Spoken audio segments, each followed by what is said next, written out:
Pumasok pa ako sa loob, kumapala sa sunod. Eh,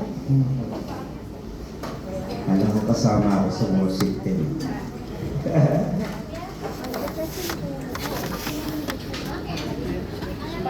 Gandang umaga po. Ay, nako. Happy New Year, Pastor! Kaya nga, na-miss ko pag kayo dito. Come back. Sabi nga nung isang sister natin, naramdaman mo na rin, Pastor, ang maging OFW. Masyado kami nag-enjoy doon, sabi ko. Kailangan nang umuwi. Kailangan nang magtrabaho. Nawi, sarap po ng buhay probinsya talaga. Amen. Merry Christmas po daw and Happy New Year. For the first time, hindi kami nakapag-Christmas nakasama kayo. Ayan. Thank you. Morning po. Morning, Pastor! I miss you, Pastor! Ayan, gaganda natin. Ayan nga.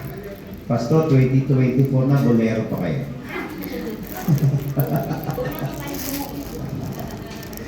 Amen. Balis pala yung inyong kasama niya. Totoo pala. Oo, akala ko nasa washing machine din siya. Ha?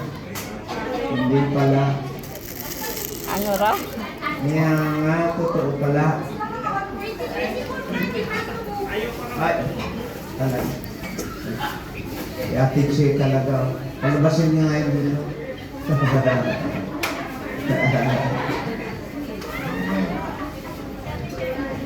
Yan, 2024. So, good morning, ate. Good morning. Ano nga ba pangalan ni ate? Ha? Lucy. Yan, mayroon po tayong bisita. Ate Lucy. Yan. Please may seatmate na si nanay. Nay, seatmate ka na. Hindi ka na pwedeng maglikot. Yan. Ayan. Si Kuya Will may bigote na. 2024. May bigote na. Buti ka pa tinutubuan. Kaya nga. Ayan.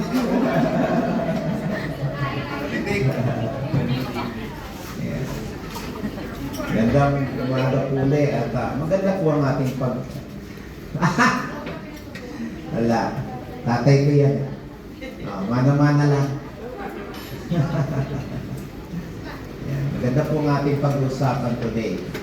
Kasi sa loob ng tatahakin nating isang taon na naman, dito po natin malalaman, dito po natin dapat intindihin kano kabisa ang ating panalangin. Kumbaga, may power ba ang inyong panalangin? Na? May power ba? Nasasagot ba ang inyong panalangin? Na, yan. Nako, kung kayo umaatin ng aming Wednesday group, ang dami pong mga answered prayer na talagang miracle ang mga pangyayari. Na yung mga last minute na lang, akala mo wala nang kasagutan, biglang, oops, sasagot si Lord, it is perfect time. Kaya, ito pong ating pag-uusapan, mabisa ba yung panalangin mo? Now, 2024, Lord, mabisa ba ang panalangin ko? Kung i-statistic mo, buong tao, yung mga prayer mo, no, malalaman po natin bakit hindi mabisa. At malalaman din natin kung paano maging mabisa ang ating panalangin. No? Gaano kabisa ang iyong panalangin? Ang ating title, ang ating text po ngayon ay makikita sa James 5:16. Alam na alam po natin yan. James 5:16. Po. Yan. Verse. Yan. Yan. Alam natin yan, di ba? The prayer of the righteous person is powerful and effective. Parang dyan, nasasagot na ang ating katanungan. Mabisa ba ang iyong panalangin? No. Sabi dyan, kung ikaw daw ay righteous person, powerful. magiging mabisa ang iyong panalangin. Babasahin ko lang sa Tagalog. Sabi po dito, sige, alam niyo yan, Tagalog. Yan. Ang panalangin ng taong matuwid ay makapangyarihan at mabisa. So, ibig sabihin, kapag yung prayer mo ay mabisa, ibig sabihin daw, ikaw daw ay matuwid. No? Yun. Kaya ito pag-uusapan natin. Sabihin sa pastor naman, selective pala ang answered prayer. Totoo naman. Totoo po yan. Selective yan. Selective ang Panginoon. No? Pipiliin niya kung sino sasagutin niya. Diba? At kailangan kayo po isa sa mga pinili. No? Yan. Yan po ang ating pag-uusapan. Will you pray with me? Lord, marami pong salamat sa umagang ito. Bagamat may nagdidiril sa taas, Panginoon, ikaw pa rin ang maririnig namin. Yes, Lord. No. Hayaan mo po ang salita mo ang mamutawi, ang mabulay-bulayan sa umagang ito. Salita mo lamang, Panginoon. Wala po sa akin, kundi sa iyo lamang, sapagkat kapag ito ang nangyari, magiging powerful po ang aming mensahe. Maisa sa puso at maisa sa isip, Panginoon. Open the eyes of our heart, Panginoon, para makita namin ang gusto mong sabihin sa amin. Sa iyo ang papuri, sa iyo ang pagsamba. Sa pangalan ng aming Panginoon si Jesus. Amen. Sabi nga dyan, the prayer of the righteous, ang panalangin daw ng matuwid ay mabisa at makapangyarihan. No, alam niyo po, minsan may nagtanong po sa akin, isang binata, sabi niya, alam mo, Pastor, talagang nalilito eh. Nalilito ako kasi ako lamang po ang Kristiyano sa aming pamilya. Kaya lagi kong idinadalangin. Okay? Lagi ko pong idinadalangin na baguhin ako ng Diyos upang maging tunay na patutuo ako sa bahay namin. Diba? Yun po ang prayer natin eh. Para maging testimony ako. Maging patutuo ako. Maging tularan ako ng mga tao doon sa bahay namin. Kaya lang, Pastor, ang aking kilos sa aming bahay ay napakalayo sa ideal. No? Napakalayo po.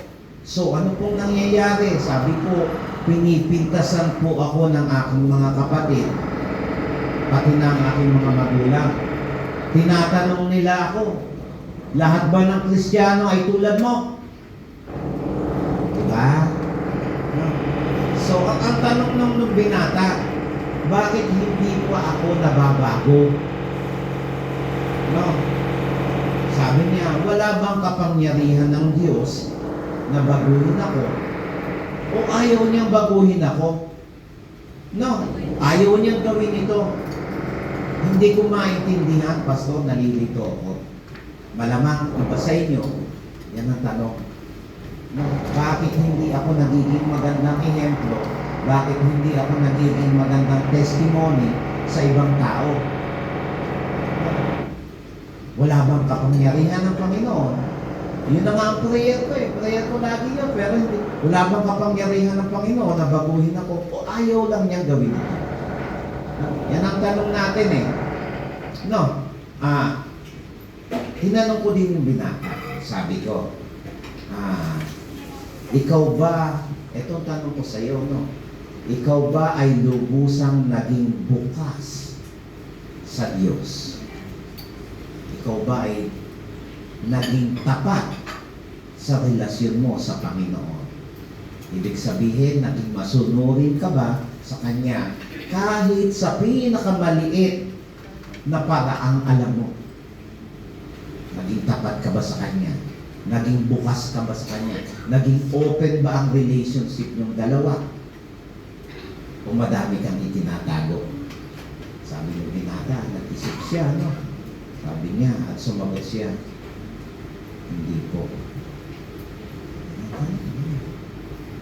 Hindi po ako naging bukas sa Panginoon. Marami po akong naitatago. No? Sabi ko, kung gayon, doon ka magsimula. Doon ka dapat magsimula. Maging bukas ka sa Panginoon. Ang relationship po kahit naman po tayo sa ating mga asawa, sa ating mga mahal sa buhay, ang pinakamahalaga maging open kayo. Walang nililihim. Pagka nagkalihim na, doon po nagsisimula ang hindi pagkakaunawaan. Di ba? So, ganun din po tayo sa Panginoon. Kailangan maging bukas tayo. Nagkamali tayo. No? Maging honest tayo, confess natin. Hindi lang po i-confess, ha? Madali pong mag-confess eh. Pero dapat, repentance. No? Ibig pong sabihin, 180 degrees. No? Nagkamali ako dito sa kanan, pupunta ako sa kaliwa. No? Madali pong mag-confess eh. Nagkamali ako, Lord. Kaso paulit-ulit naman. Tapos sasabihin mo eh, ganito talaga ugali ko, Lord eh. Nay, ganito talaga ako eh. Tatanda na akong ganito. Tinanggap mo pa si Lord. Sinabi mo pa, Lord, ikaw ang Panginoon ko. Hindi naman pala. Di ba? Madaling sabihin, Lord, ikaw ang maging Panginoon ko, pero hindi mo naman sinusunod. So, doon po nagsisimula. Ano po ang mali sa ating mga panalangin? Okay? Yan po ang ating talakayan. Ano po ang mali? Bakit hindi na nasasagot ni Lord ang aking mga panalangin? Alam niyo po, napakadalas na nananalangin tayo upang kumbinsihin ng Diyos na ibigay sa atin ang ating hinihingi. Diba? Lord, etong gusto ko. In Jesus' name, alam ko, I receive. Amen. Pamilya, etong gusto ko eh. In Jesus' name, I receive. Amen. Diba? Yan po ang kadalasan na nanalangin tayo para kumbinsihin si Lord. Lord, this is my list. Yung list ni Lord, anak, ito. Itong list ko, Lord. No? So, yun po kadalasan eh. Dapat po, nananalangin tayo dahil iyon ang gusto ng Diyos sa atin. Gusto niya makipag-usap sa atin. Patawagan natin siya dahil may pangangailangan tayo. Pero yung mga pasasalamat na panalangin, ang dali. Hikis, Lord, thank you, Lord, for today. In Jesus' name, amen. Nakadali, no? No, pero pagdating sa kahilingan, oh Lord, ito dami. No. Ang gusto ni Lord, manalangin ka dahil yan ang gusto niya. Anak, mag-usap tayo. No.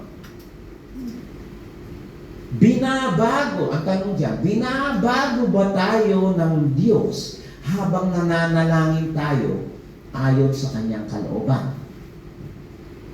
Dapat binabago tayo. Dapat nung tinanggap mo si Kristo sa buhay mo, iba na ang style ng panalangin mo. Iba na ang tema ng panalangin mo. No? Alam niyo po, meron pong isang Reverend Ernest Chan, sinabi niya, kadalasang hinihiling natin sa Diyos na baguhin ang mga pangyayari o baguhin ang mga tao. Ngunit madalas, tayo ang dapat baguhin. Yun ang ano eh. Kadalasan, kapag hindi nagiging maganda ang sitwasyon natin o senaryo natin, Lord, baguhin mo to. Baguhin mo siya. Minsan pa nga, sinasabi mo, kidlatan mo na siya. Para maging masaya ang buhay ko. Pero hindi po natin pinapanalangin, Lord. Siguro ako ang may mali. Baguhin mo ako. No? Hindi natin pinapanalangin. Bakit? Mayabang tayo eh.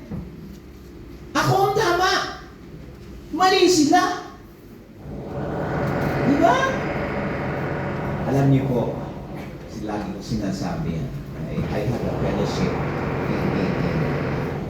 sa San Jose. Namin po nakapag-fellowship. Ang unang mga kinagagalitan ng Panginoon? Yung mga mayayabang. Diba? Anong tawag nila sa kanila? Good of Bible! Mga ulupong! Yung yayabang nyo! Sino yung mga pariseo? Kala nila sila ang tama. Kaya galit po ang Panginoon sa mayayabang. Galit ang Panginoon kapag hindi mo masabi, Lord, baguhin mo.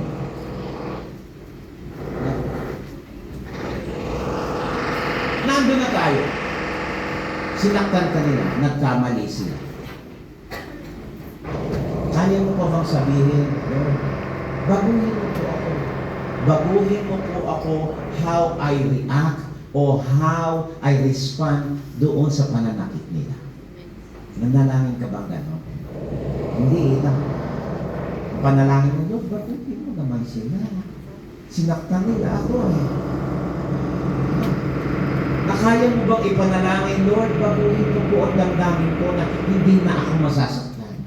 Lord, baguhin mo po ang damdamin ko na kaya kong magpatawad kahit sinaktan nila ako. Di ba? Laking pagkakaiba, di ba? Kaya sabi, madalas, tayo ang dapat baguhin. Kadalasan inihiling natin sa Diyos, baguhin ang mga pangyayari, baguhin ang mga tao, ngunit ang kadalasan, tayo ang dapat baguhin. No? Katulad din po ng mag-asawa. Minsan, ang lalaki, maraming bisyo. Lagi nating panalangin ng babae, baguhin mo na siya. Baguhin mo na siya. Para maging maayos ng buhay namin. Kailangan mo rin i-pray, Lord, baguhin mo rin ako. How I treat him. Baka the way I treat him makes him like this. Diba? Pero, mayabang tayo eh. Alam na, ang tingin natin, wala akong pagkakamali. Siya ang mali. Kaya siya ang baguhin mo. Bibilang ang taon, hindi nagbago. Kasi sabi ni Lord, hindi ko naman nagbago eh. Ba't ko babaguhin yun? Yan gusto ni Lord, ikaw ang unang magbago. Di ba? Kung tayo yung mananalangin, dapat tayong lumapit sa Diyos na bukas ang puso. Amen. Amen? Lord, mali ako.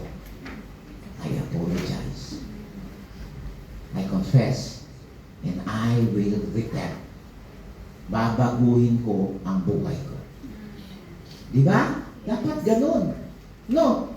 Dapat tayong lumapit sa Kanya na bukas ang puso, walang itinatago. Kala mo ba kaya mo magtago sa Kanya? Walang maitatago sa Panginoon. Kaya wag mo nang subukang itago pa. Ilabas mo na. Ha? Yung mga magagaspang na pag-uugali natin, ilabas mo na. Kasi hindi naman niya babaguhin yan kung hindi mo naman hihilingin. Amen. Tama? Tama. Ayaw mo magbago, ba't ka babaguhin? Di ba? Siyasatin natin ang ating puso tungkol sa mga bagay na kailangan ituwid. Ang kadalasan po kasi sa atin, pinalaki ako ng mga magulang kong ganito eh. Sino ka para baguhin ako? No? Siyasatin natin ang sarili natin, yung puso natin tungkol sa mga bagay na kailangan ituwid. Yun ang gusto ni Lord eh. Huwag mo nang pagmatigasan yung dati mong pag-uugali. Ganito na ako. Ganito na ako mamamatay. Yan nga ang masakit eh. Baka hindi ka sa langit pumunta. Di ba? Ang sakit, di ba? Yes. It's true. No? Siyasatin po natin ang ating puso na kailangan maituwid, dapat ituwid, ihayag natin ang bawat kasalanan at hingin natin ang kanyang paglilinis.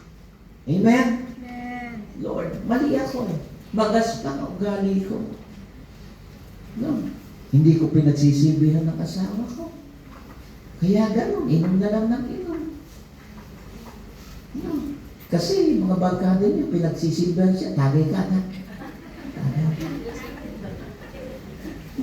Hindi mo siya pinagsisilbihan eh. No. Yung bang pagdating niya ng bahay, yung itsura ng pagkagising mo, ganun pa rin ang itsura mo. No. Yung bang pagdating niya, nagigising mo lang eh. No. Hindi ka malang nakapagsipilyo pa. Hindi ka malang naligo pa. Diba? Misis ko, laging mabango yan. Malinis yan. Sana oo. Diba? Siya sa atin natin. No? Minsan po laging si Mister. No? Sabihin, si Mister, uwi yan, mukhang amoy buhangin kasi. No. May buhangin. Ikaw naman, amay alimuong. Alam niyo yun, yung bagong ulan, yung singaw ng lupa. Di ba? Bagay nga kayo. Di ba? Yeah, may mga bagay tayo na dapat siyasatin natin, na dapat baguhin. No. Dapat nating sundin ang bawat direksyon niya sa ating buhay. No. Hayaan nating hubugin niya tayo na maging kawanis niya. Amen. Diba? Lagi po natin tatanungin sa sitwasyon po ito, ano kaya ang gagawin ni Kristo? Yun po ang laging tanong. Okay? No. Huwag niyo pong sasabihin, ano kaya ang gagawin ng kaibigan ko? Ano kaya ang gagawin ng magulang ko? Ano kaya ang gagawin ng mahal ko sa buhay kung ganitong sitwasyon? Ang lagi mo itatanong, anong gagawin ni Kristo sa sitwasyon na ito? Bakit? Dahil yun ang gusto niya, maging kawangis ka niya. Kamukha ka niya. Diba? Dapat ganun, no? Walang makakahadlang sa ating mga panalangin kung tunay tayong bukas sa Diyos. Amen.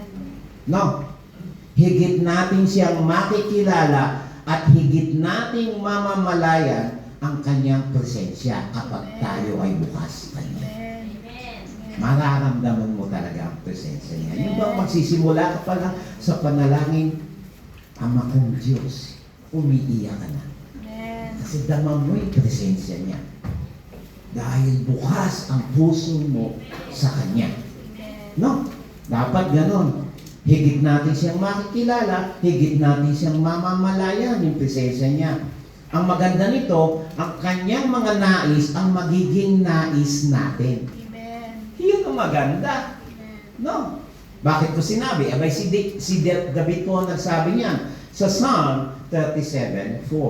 Take delight in the Lord, and He will give you the desire of your heart. No? No. Magpakaligaya ka daw sa Panginoon at bibigyan ka niya ng nasa sa iyong puso. So yung prayer mo, mababago. Kapag ikaw daw ay nagpapakaligaya, you take delight in the Lord, yung mga panalangin mo, sigurado kong mababago. Kung dati nananalangin ka iPhone 14, may iba na, Lord, lead me to a person that I can lead to church. Yun. Diba? Ay, iba yun po sinabi niya dyan eh. Take delight in the Lord and bibigyan ka niya ng nasa sa puso mo. Iba na ang desire mo sa puso mo.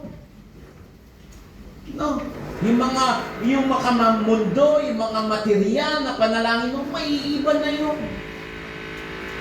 No?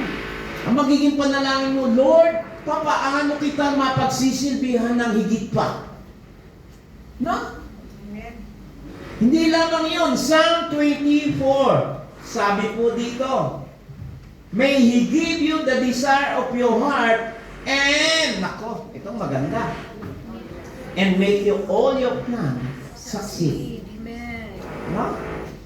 Kapag binigyan ka daw niya ng nais sa puso mo, ayun ang panalangin mo, sigurado, tagumpay ang plano mo. Amen? Ibig sabihin, bakit hindi tagumpay yung mga plano ko? Yun naman ang panalangin ko. Eh kasi hindi naman yun ang desire ng Panginoon sa iyo eh. Kaya hindi nagtatagumpay. Nakuha niyo? Di ba? Ganun talaga eh, no? Yung nais niya, ang magiging nais mo. Bakit po? Ang pangako ni Jesus ay matutupad. Totoo po yun kahit na ano pong balik-tarin natin. No? Ang pangako ni Jesus sa ating buhay ay matutupad. John 15:7. Sabi po dito, no? Maganda. If you remain in me, and my words remain in you, ask whatever you wish, and it will be done for you. Huh? No. Sabi niya, kung mananatili kayo sa akin at mananatili ako sa inyo, ang aking mga salita, hilingin nyo ang mga anumang ibig nyo at ito'y ibibigay sa inyo. If my word remain in you, you remain in me, and my word remain in you, lahat ng kahilingan mo, ibig bang sabihin nito, kita mo, Pastor, lahat daw ng kahilingan. Magagandang bahay, magagandang sasakyan. Mapapasakin yan. Alam niyo po, yung sinasabi ng Panginoon dyan, if you remain in me, and my words remain in you, malaki po ang meaning niya. Ibig sabihin niya, yung mga desire mo, iba na. My word remains in you. Iba na ang idadalangin mo sa Kanya. Hindi na yung mga material na bagay. No? Yung mga material na bagay, byproduct na po yan, resulta na po yan na ibibigay niya sa inyo. Hindi mo na kailangan hilingin. Dahil you remain in Him and His word remain in you. No? Yun po ang ibig sabihin niya, no? Kung mananatili kayo sa akin at nananatili sa inyo ang aking mga salita, hilingin niyo ang anumang ibig niyo at ito'y ibibigay sa inyo. Ngunit kung hindi natin, eto, may iba, sa Tagalog, ngunit. No? Ngunit, kung hindi natin binibigyan ng karapatan ang Diyos sa ibang bahagi ng ating buhay, hindi magiging mabisa ang ating panalangin. Kasi sabi dyan, you have to remain in me, and my words remain in you. No, if you love me, you obey my commands. Kaso, gusto mo lang siyang isave ka para dalhin sa langit, pero hindi mo naman siyang ginawang Panginoon mo. Hindi mo naman siya ginawang director mo. Hindi mo naman siya ginawang advisor mo. Kumbaga, lahat ng desisyon sa buhay mo, ikaw pa rin. No. Anong mangyayari? Hindi magiging mabisa. Kasi ang condition niya, as whatever you wish, it will be done for you. If you remain in me, and my words remain in you. Di ba? Yes. Kaso, minsan kinakat natin yan eh. Nililigay natin sa Facebook natin. No.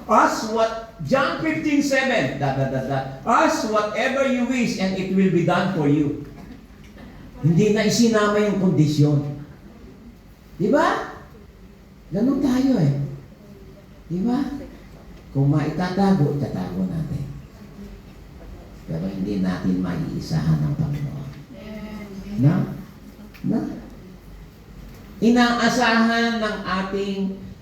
Inaasahan po nitong binata na nagtanong sa akin na there is a miracle o mahimalang babaguhin siya ng Diyos.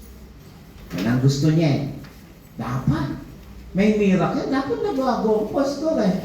Tinanggap ko siya eh. Dapat miraculously na nabago ako. No, ngunit nais ng Panginoon na makita niya, ito pong binata, ang kanyang pagkukulang.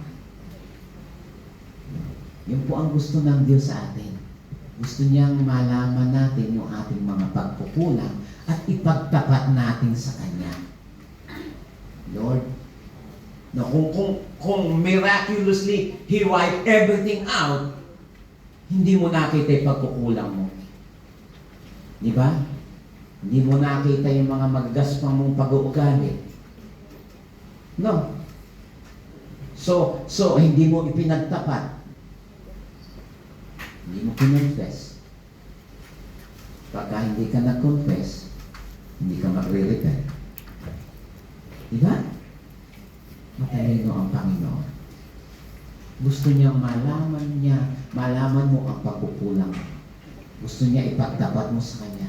Gusto niya bukas ka sa Kanya. No? Yun po ang gusto niya. At sundin mo ang paraan ng Diyos. Okay? Nais at kaya ng Diyos sagutin ang ating panalangin. Okay? That's the bottom line. Nais, gusto ni Lord. At kaya niyang sagutin ang lahat ng panalangin mo. Kaya lang, may kondisyon, di ba? Di ba? Nais niya sapagkat hindi siya kailangang suyuin para sagutin ang ating panalangin. Hindi naman kailangan. Lord, no, ganito, no. Sinabi ni Jesus sa Mateo 6:8, sinabi po niya, for your Father knows what you need before you ask Him. Diba? Sapagkat bago pa niyo sabihin ay alam na ng inyong Ama kung ano ang kailangan niyo. Ninanais ng Diyos na lubusan tayong maging bukas sa Kanya. Yun ang gusto niya, no? Na maging open tayo sa Kanya. So, paano po maging mabisa ang ating mga panalangin?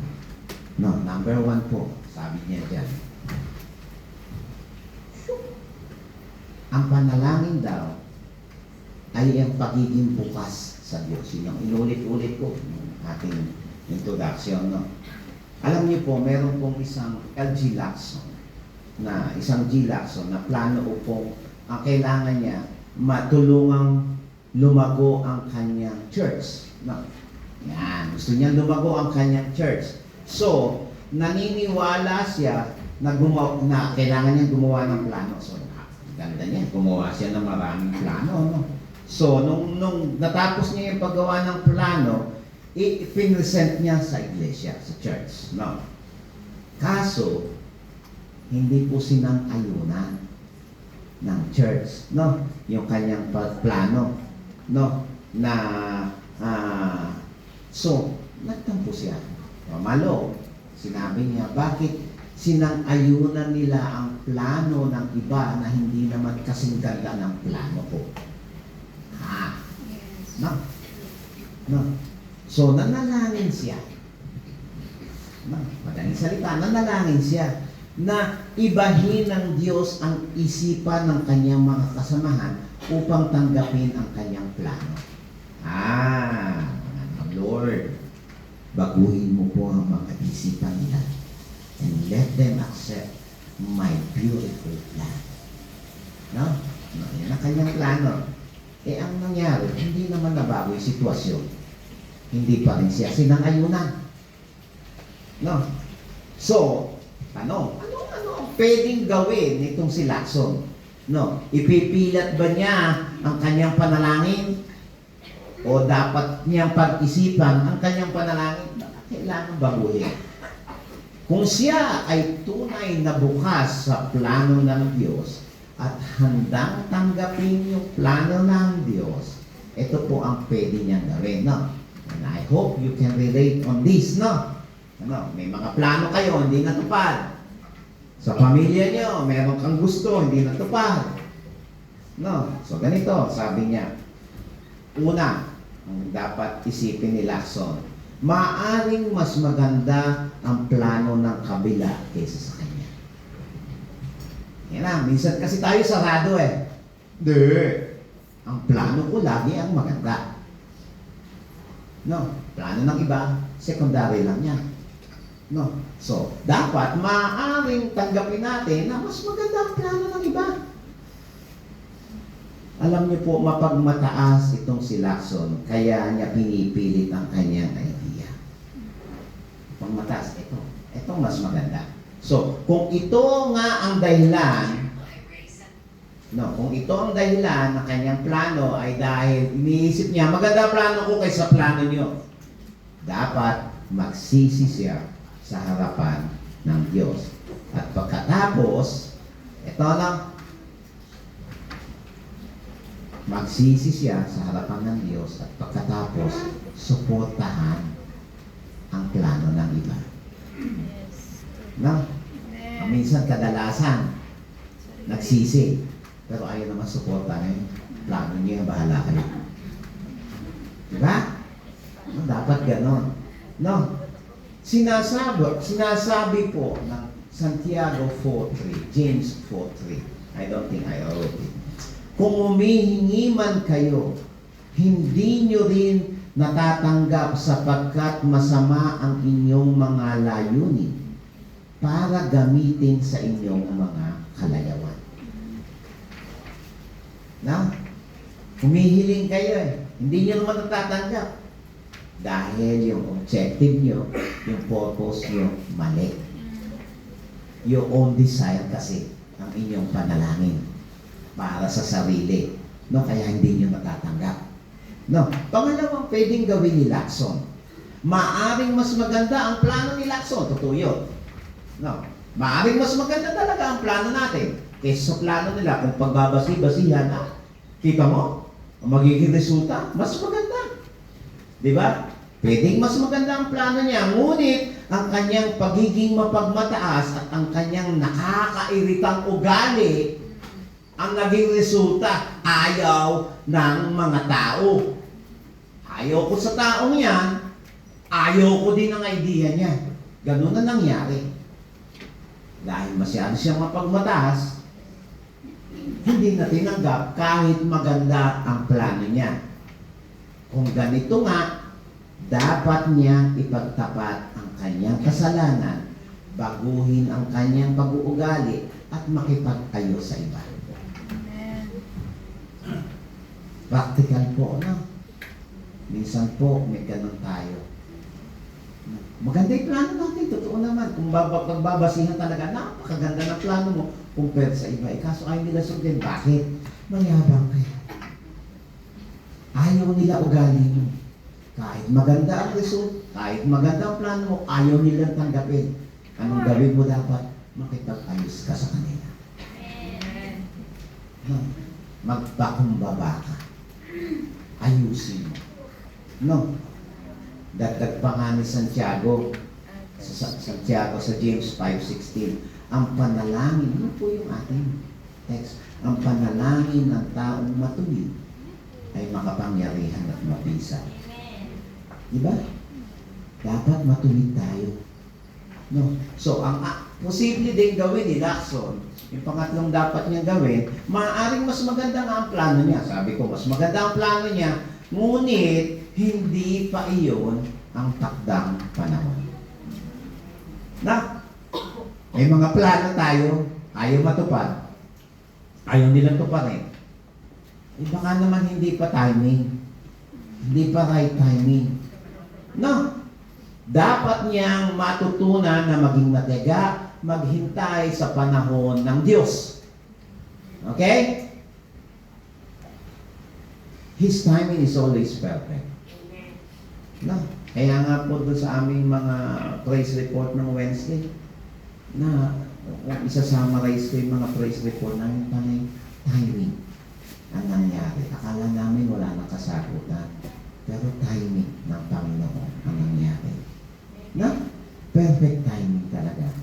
Kailangan ni Lacson na magpatuloy at suportahan ang kanyang mga kasamahan, tulungan silang lumago upang magkaisa sila sa Espiritu. Dapat ganun.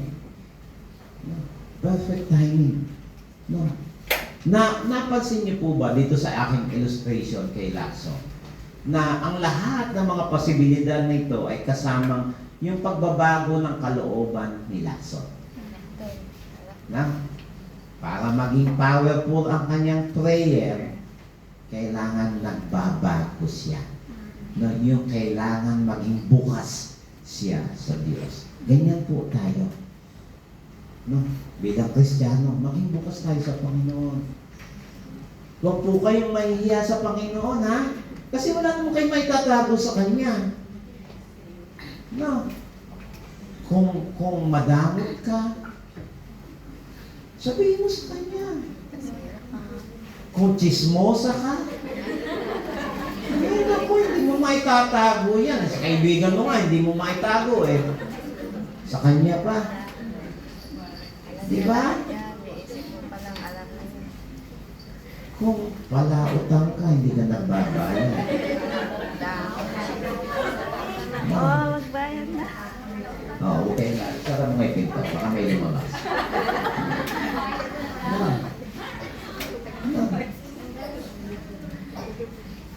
Alam niyo po, bawat Kristiyanong nananalangin, dapat hayaan po natin baguhin tayo ng Diyos.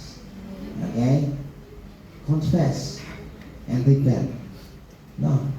Kapag naging kalugod-lugod ang ating mga puso sa Kanya, alam niyo po mangyayari, maitutuon po natin ang ating panalangin sa kabutihan ng ibang tao.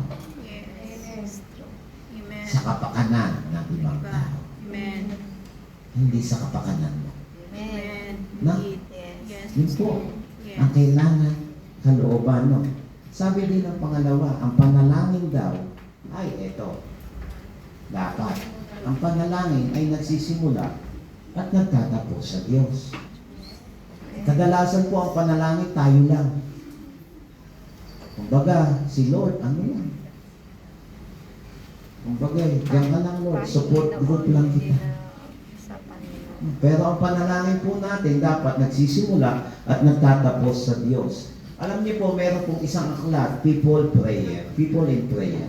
Ipinaalala po doon ni Dr. John White na ang panalangin ay pag-uusap ng Diyos at ng tao. At laging ang Diyos ang umuuna. Eh ang kadalasan ng prayer natin, tayo ang presider. Tayo nangunguna. Minsan nga, hindi pa nasasama si Lord eh. Kasama lang si Lord nang sa pang-ending in Jesus' name. Amen. Di ba? Pero dapat po ang panalangin natin nagsisimula kay Lord. Lord, napakabuti mo sa buhay ko. Salamat po sa mga biyaya na patuloy mong ibinibigay sa akin. It's all about you, Lord. Panay papuri sa Panginoon. And then, lay down your petition. No? Dapat nagsisimula at nagtatapos sa Diyos. Sinulat nga niya ni Dr. John White do sa People in Prayer, nagsasalita ang Diyos at tayo'y tumutugon. Ang Diyos ang laging nagsasalita. Karaniwan daw ang maririnig, ang kanyang tinig ay hindi, ito po, no, ito po ang maganda dyan, no? Ang Diyos lagi ang nagsasalita. Ito po ang karaniwan. Na maririnig natin, pag tayo nagpe-pray, naririnig natin ang tinig niya. Hindi po sa isang mahiwagang karanasan. Ibig pong sabihin, hindi po sa audible voice, hindi po, the Lord told me like this. No. Ito ay binubuo. Tandaan niyo kung paano nagsasalita ang Diyos. Ito po ay binubuo ng pagiging handang sumunod tayo sa Diyos na nagmamay-ari ng ating buhay. Ibig pong sabihin, nung tayo magpe-pray, nung tayo nakikipag-usap sa Kanya, prepare tayo. Lord, whatever you put or instill in my heart, susunod ako. No, dapat ganun po ang ating layunin. Lord, sa ating pag-uusap today, kung ano po ang inimpress mo sa puso ko, yun ang susundin ko. Yun ang pag-uusap. Yun ang panalangin. No, tinatawag tayo sa panalangin upang makapag-isa tayo sa Kanya at mapangyari ang Kanyang kalooban, di ba? Yung Kanyang will. Di ba? Tayo daw ay mananalangin sapagkat gusto niya magkaisa tayo. Makapag-isa tayo sa Panginoon during our prayer. Kapag tayo nananalangin, higit po nating nalalaman kung sino at ano ang Diyos. That's the power of prayer. Di ba? Parang kayo din. Yung mga mister nyo, the more you talk to each other, bagong kasal kayo, hindi nyo pag-aano kilala ang bawat isa. And the more you talk to each other, the more you have that pillow talk, lalong nakikilala nyo ang bawat isa. No? Nalalaman nyo kung sino at ano yung asawa nyo. Di ba? The more you pray, the more you talk to Him. Di ba? Dapat ganun. Alam niyo po, may isa pong binata, si Robert. Isa po siyang bagong Kristiyano lamang. Iniisip lamang niya na ang kanyang pangangailangan daw, ito po ang kanyang pangangailangan, material at emotional. Kadalasan, ng mga single person, madalas na sa kanyang sarili lamang umiikot ang kanyang mga panalangin. Nakaka-relate ba kayo? Ibang panalangin nyo is all about me. That's galing. Oh, hindi pala. Madalas sa kanyang sarili lamang umiikot ang kanyang panalangin. Ngunit sa kanyang paglago bilang Kristiyano, kasi bago nga siyang Kristiyano, pamumuhay, yung pananalangin niya, nagsimulang niyang makilala ang Kristo. Kanyang panalangin, kanyang pag-usap sa Kanya. The more he talk to Him, the more he get to know ang kanyang Diyos. No? And dahil doon, nagkaroon siya ng higit na kaalaman about wisdom, about prosperity, about being holy, no? About yung power of love ng Panginoon. Doon niya nakilala. No? Sa kanyang madalas na panalangin at kanyang pamumuhay bilang Kristiyano, nagkaroon siya ng tamang pag-iisip about prosperity, about yung power ng Diyos sa kanyang pag-ibig sa atin, no? About holiness, living holy. Ganun po ang nangyari sa kanya. No, sa patuloy niyang paglago, natutunan niyang pahalagahan ang kabutihan o kapakanan ng ibang tao kaysa sa kanyang sarili. Na, ganun po ang lumalago. Yung focus niya, naging focus sa pagmamahal ng kapwa niya. Hindi nakapokus sa kanya. No, lumalalim ang kanyang malasakit sa kapwa at nagsimula niyang makita ang daigdig sa pamamagitan ng mata ng Diyos. No? Dapat ganun po tayo. Habang lumalago tayo sa Panginoon, dapat nawawala po yung ating desire para sa ating sarili lamang. Yung desire natin nagiging sa kapakanan ng ibang tao. Amen? No? Ganun po ang nag-grow ng Kristiyano. No? Hindi po makasarili. Hindi ng tao. No? At yung pananaw nitong si Robert, yung bago niyang pananaw ay nabago at ang kanyang paksa ng kanyang panalangin nabago. No? Ganun po ang nangyari. Hindi na niya masyadong inaalala ang kanyang mga sariling pangangailangan. Hindi na po niya inaalala yung kanyang mga sariling naisin. Kapag siya'y nananalangin, pinupuri at itinataas niya ang buhay na Diyos. Yun ang prayer niya. No? Kaya makikita mo talaga yung prayer ng matured Christian talaga. Papuri sa Diyos. No. It's not about yung nagpe-pray. No. Hindi lamang po niya pinupuri ang Diyos sa kanyang mga ginawa. Pinupuri niya ang Diyos kung sino siya. Hindi lamang po yung ginawa niya. Kadalasan ng prayer natin, Lord, thank you. At biniles mo ako na natupad ang pangarap ng mga anak ko, Lord. Salamat, nagkaroon kami ng bagong sasakyan, ng bagong bahay. Salamat, Lord, may bago kaming business. Ang buti-buti mo, Lord. Ang ganda-ganda ng mga blessing mo sa buhay ko. Pero yung, Lord, banal ka. Lord, mahal na mahal mo ako. Lord, yung pagmamahal mo sa ibang tao, hindi ko maarok. Kung maunawaan na wala. Pasasalamat mo kung ano'y ginawa niya. Hindi mo pinasalamatan kung sino siya. No? Okay, baguhin po natin ha. Dapat po tayo nagpapasalamat, itinataas natin siya, pinupuri natin siya, hindi lamang sa kanyang ginawa, kundi kung sino siya. Okay? Naunawaan niyo po yun? And that's how your prayer will start to be powerful. No. Umaapaw ang puso nitong si Robert kapag siya'y nagpapasalamat. Napakaraming pagpapala ng Diyos, hindi lamang sa kanya, kundi sa ibang tao. Ganun siya magpasalamat.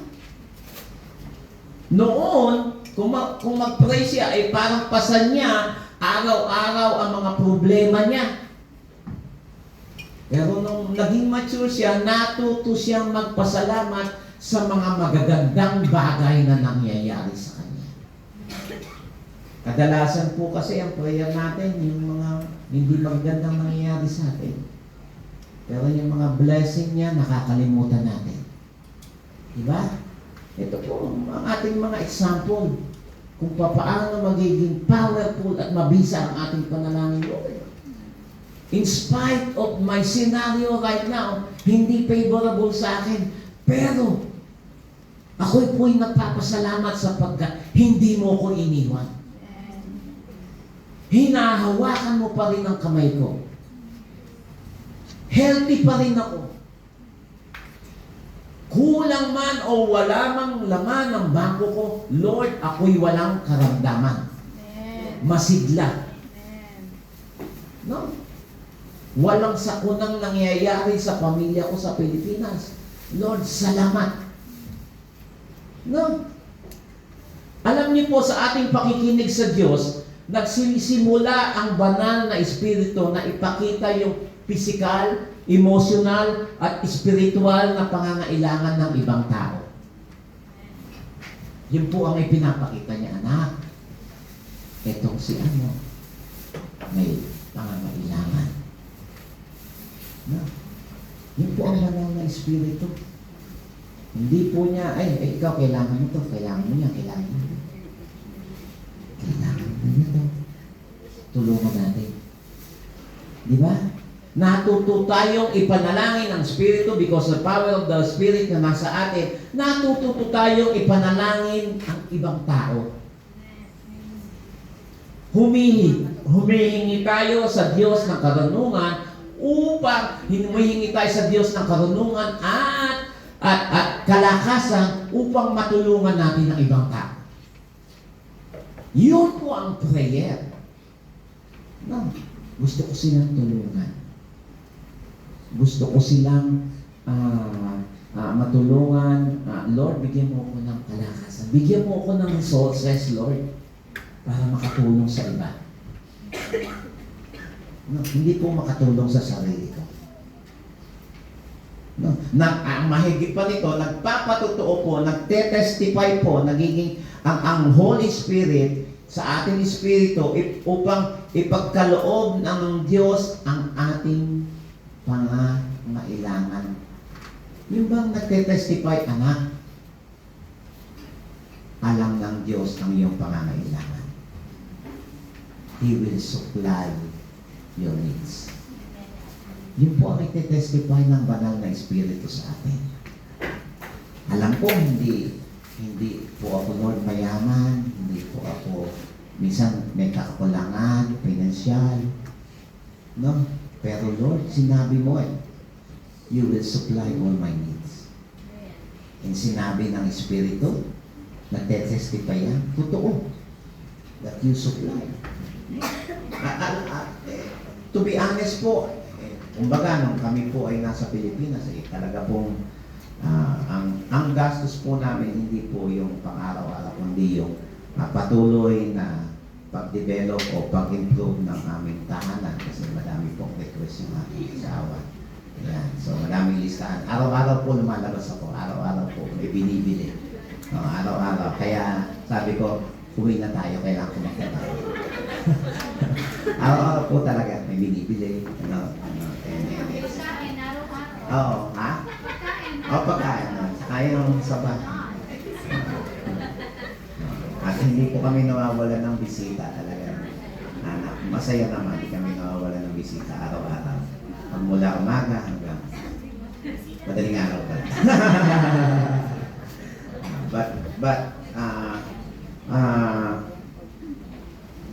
Yun nga po, sabi ko, pag uwi dito, maraming bayarin, maraming ano, pero pinaalala sa akin yun, tatandaan mo ha, isinasalba lagi kita. No, what? Laging hawakan mo ang pangako ko. Isasalba kita. Ganun tayo na. No? Yun ang panghawakan natin. Yung mga ginawa niya, put them in remembrance. Lord, napakabuti na eh. No? Madami po yun. Laging nangungusap ang Diyos sa atin. Nasa atin na po kung makikinig tayo at tutugon sa Kanya. Okay? Lagi po siya nag-uusap sa atin. Marami po sa atin na nag-aakala na tayo ay nagpapasimula ng panalangin. Pero hindi po. Ang panalangin ay laging nagsisimula at nagwawakas sa Diyos. Okay? Lagi po dapat gano'n ang panalangin. Kung minsan, pagkatapos nating makapanalangin, maaaring maguluhan tayo sa mga sagot ng Diyos. So po yan na. Pagkatapos mo manalangin, parang naguluhan pa ako. No, di ba? May ganun pagkakataon, naguluhan ka pa sa sagot ng Panginoon. Ngunit sa paglipas ng panahon, no, makikita mo, when you look back, ay, tama pala, kaya pala niya ayaw niyang gawin ko to. Dahil ganito mangyayari, mas maganda. Kaya pala niya hindi sinagot itong aking magkaroon ako ng yung employer na yun. Kaya pala, gusto ko yung employer na yun, pero hindi ako napunta. Kasi may ibibigay pala siyang employer na mas maayos.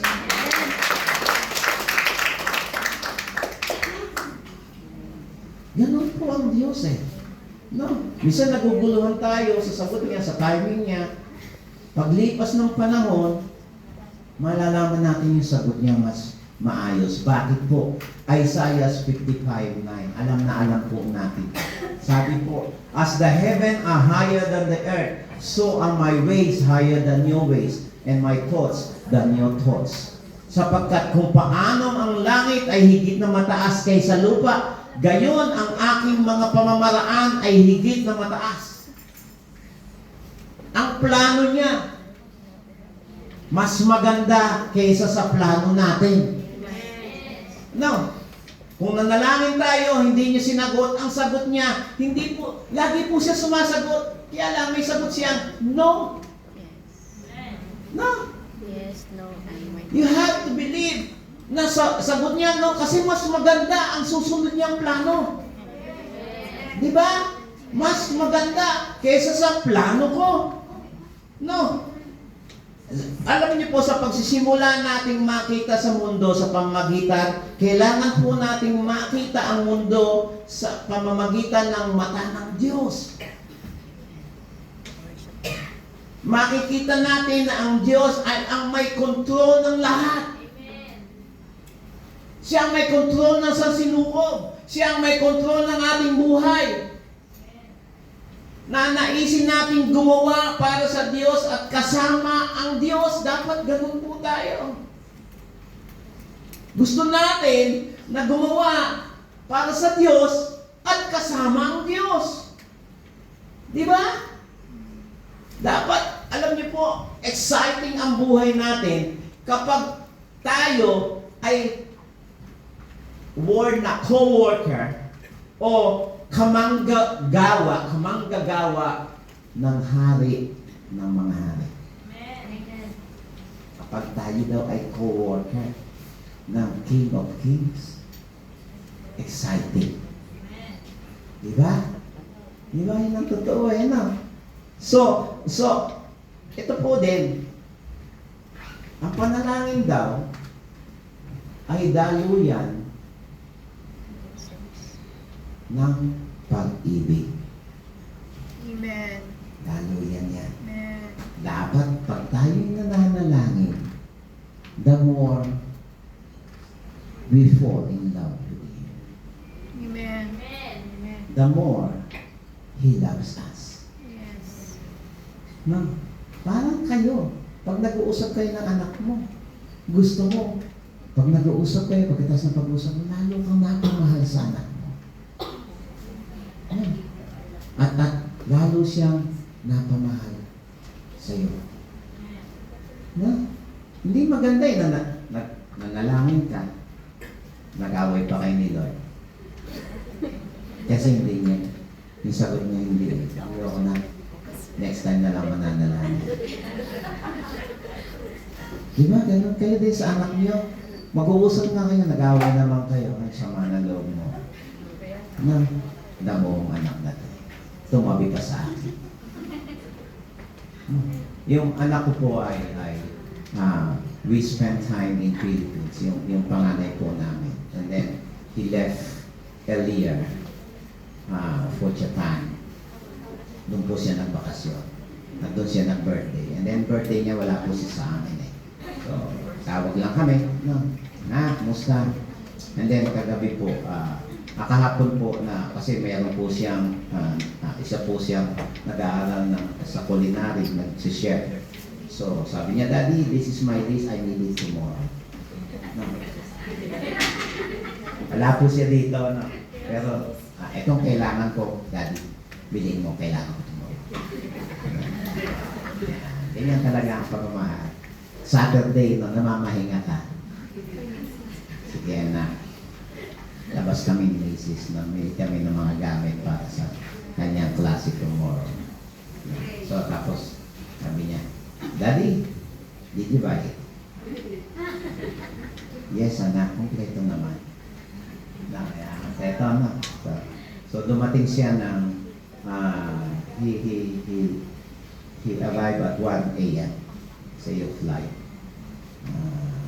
Daddy, late na yung uwi ko. Baka wala ng bus. So, sabi ko, anak, sige, mag-taxi ka na lang from airport to here. Thank you, Daddy. Daddy, wala nga pala akong pera.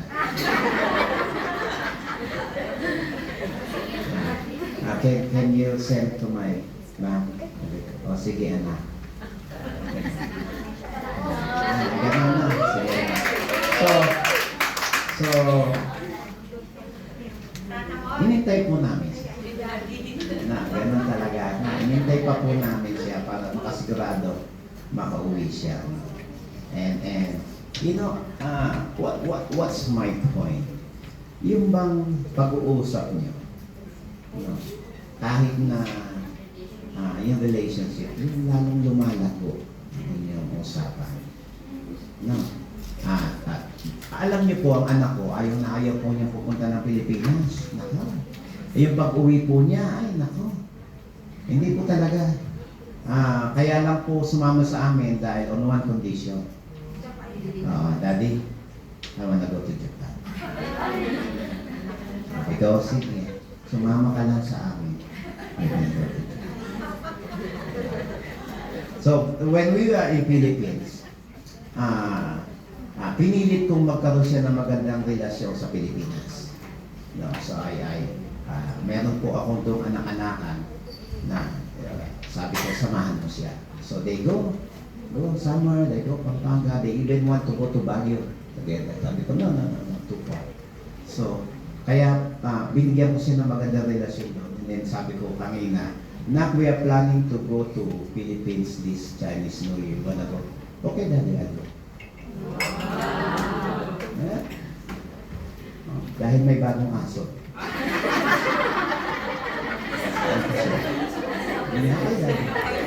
Alam ko na yan. But what's my point? Yung relationship sa pag-uusap nyo, no, ganun din po dapat tayo. Yung panalangin natin, pag-uusap, dapat maging dalaluyan ng pag-ibig. No, naranasan mo na bang umibig ng lubusan na maisip mo lang iyong minamahal ng lubos ay maligaya ka na? No. Yung iba sa atin, pastor, tagal na, 40 years ago. No. Iba naman, pastor, kahapon lang naisip ko siya. Ay, kinikilig ako, pastor. Maisip ko lang siya, kinikilig na ako. Di ba ganun tayo? Mahal na mahal niyo ang isa't isa, kaya alam mong anuman ang iyong hilingin, ay masigla niyang gagawin. Di ba? Ikaw din, ganun din. No. Pagka may hiniling siya, excited ka pa. No. Ganun din po ako. Dahil sa anak ko, dahil mahal na mahal ko, kahit na nagpapahinga ka, anak. Daddy, I need this for my school tomorrow. No, masigla ka pa. No, nabiling. Ganun po tayo. Masigla kang gawin. Pag gagawin mo ba pagagawin mo ba ang iyong minamahal ng isang bagay na ayaw niya? Hindi naman, di ba? Yung bang ayaw mo, mahal mo, tapos pagagawin mo na something na hindi naman niya gusto, ayaw mo nun, mahal mo eh. Di ba? Ganun eh. Kung alam mo may hinihiling siya at kaya mong ibigay sa kanya, hindi ba't happy ka na ibigay iyon sa kanya? Di ba? Pagkamahal mo eh. No. Tayo po. Kayo, alam ko, FW, talagang kahit na ibang utang ko, makita ko lang happy siya. Di ba? No, ganun po ko. Sabi ko nga, yung panganay ko, last time, gusto niya yung collection niya. One time, binili ko po siya ng isang laruan lang. Tapos nakita ko po talaga, lalaki, lumayo, umiyak. Kasi, lumayo siya. Nakita ko magpapahit siya. Bata pa siya noon. Oo. Pero yung daddy niya, naunang umuwi. Diba? Ganun po eh. Kapag ka mahal mo ang isang tao, kapag ka may hiniling sa'yo at ibinigay mo, tuwa ka. Diba? Ganun po yun eh. Tutuurin po ito sa relasyon natin sa Diyos. Ipinagkakaloob ng Diyos ang ating mga kahilingan dahil mahal na mahal niya tayo. Okay? Mahal na mahal niya tayo at kapag sinagot niya ang ating mga panalangin, dumadaloy ang kanyang pag-ibig patungo sa atin at dumadaloy din ang pag-ibig natin patungo sa Kanya. Di ba? Yung po yung sinasabing daluyan ng pag-ibig. You reciprocate. Kumbaga daluyan tuloy-tuloy. No. Yung pagka naibigay na sa atin, tuloy-tuloy yung ating pasasalamat, pagpupuri. Kapag nakinig tayo sa Kanya at nabatid natin sa isang bagay na maaari natin gawin upang maging happy siya, gagawin natin. Bakit po? Dahil mahal natin siya. Di ba? Ganun po yun eh. Tinatanggap niya ang ating mga handog na may pag-ibig. Alam niya, ginagawa mo yan dahil mahal mo ako. Nagagalak tayo sa kanyang pag-ibig, ang panalangin, ang daluyan ng ating pag-ibig. Lord, thank you. Dapat ganun. Ang panalangin daw ay daluyan ng pag-ibig. Kaya pag-isipan mo, sa iyong paglapit sa trono ng biyaya ng Panginoon during your prayer, ang pag-ibig ba ng Diyos ay nasa iyo? Ang aking pag-ibig ba ay nasa Kanya kapag ako'y nananalangin? Ang pag-ibig ba niya sa akin at ako sa Kanya patuloy na dumadaloy kapag ako'y nananalangin? Ibig pong sabihin, lahat ba ng petition ko, I present it with thankfulness, with gratefulness. Lord, salamat sapagkat alam ko, Panginoon, may katugunan ng aking panalangin. Alam ko, Lord, mahal na mahal mo ko. Alam ko, happy ka to answer my prayer. Kasi ang prayer ko, tama naman, hindi naman makasarili. Diba? Dapat ang panalangin natin ay daluyan ng pag-ibig. At dapat daw ang panalangin natin ay nag-uugnay sa atin ng kapangyarihan ng Diyos.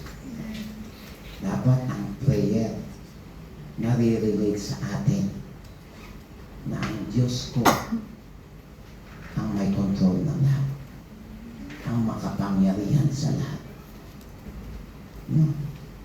Ikaw ba ay nababagot at hindi mo maranasan ang kapangyarihan ng Diyos sa iyong buhay?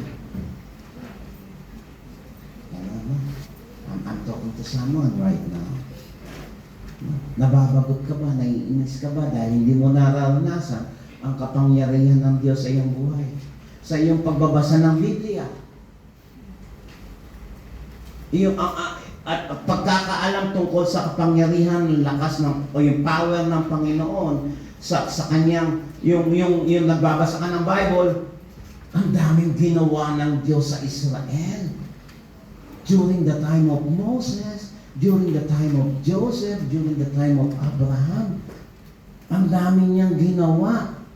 Eh bakit hindi niya magawa sa akin ngayon? Bakit ganun? Ang Diyos ba noong araw na yun ay tunay na makapangyarihan sa ngayon? Pareho din ba ang kapangyarihan niya? Pareho din ba ang pagmamahal niya? Meron na po akong magandang balita sa inyo.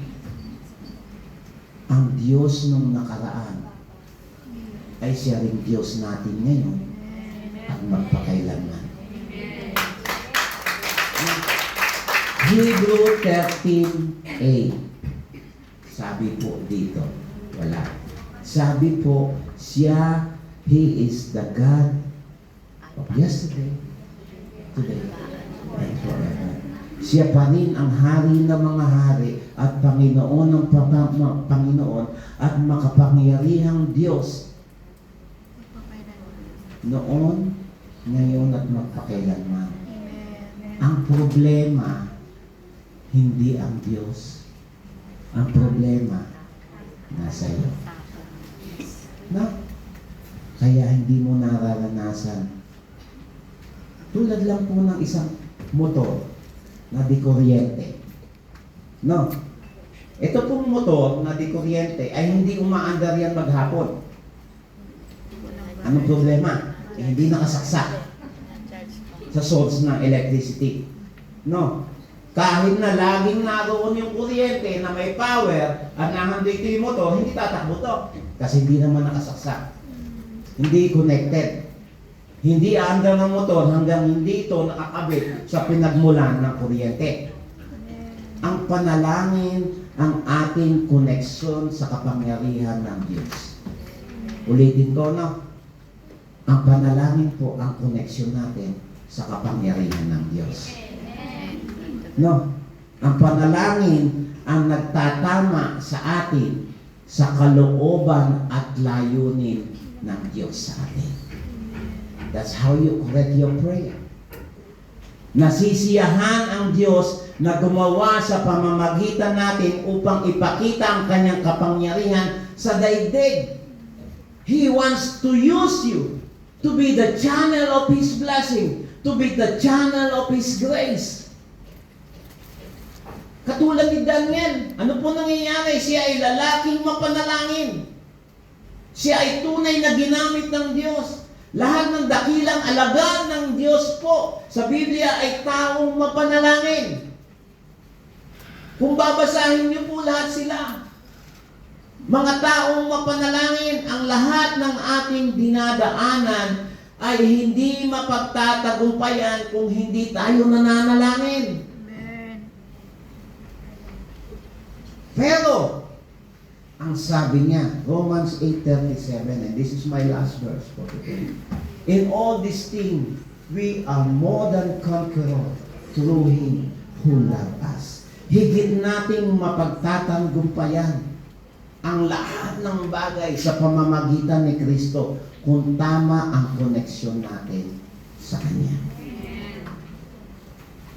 Maaaring masabi mo, ngunit, Pastor, nananalangin naman ako, bakit hindi ko maranasan ang kapangyarihan ng Diyos na ito na sinasabi mo?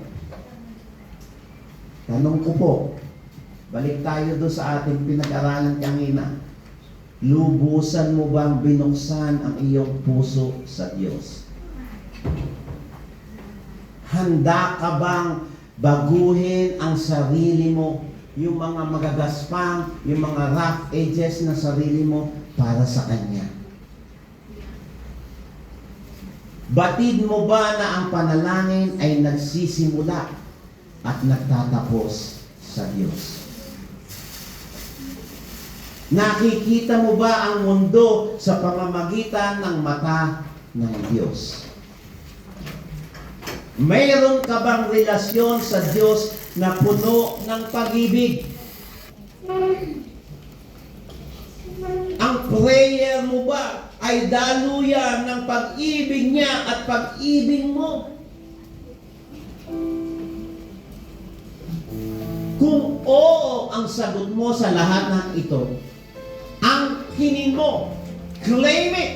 Ang kinin mo ang kapangyarihan ng panalangin mo. Claim it. That's how you claim it.